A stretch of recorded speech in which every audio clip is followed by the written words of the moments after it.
Alright, this video is for a Kenmore HE3 Dryer that's giving an flashing an F22 or F23 error code. After about a minute of running, it will flash that error code and turn off.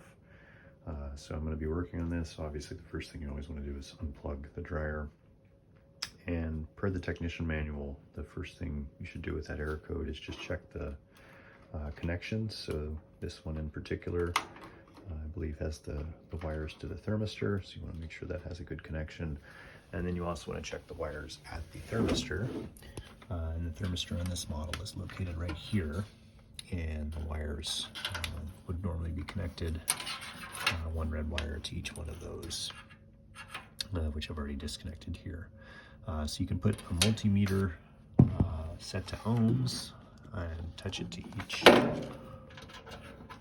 terminal on the thermistor there, and then you should get an ohms reading somewhere around 10.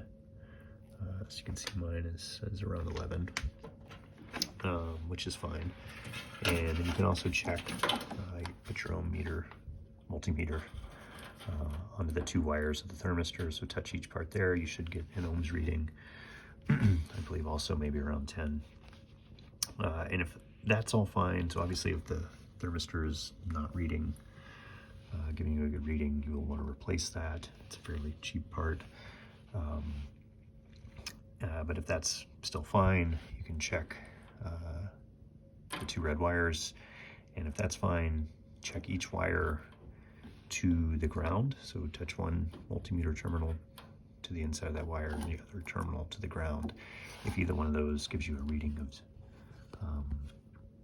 greater than 0, then you want to replace this entire wire harness, which I believe is these all the way up to the control board, and maybe some other ones as well. So there's some sort of issue with the wiring if that's the case.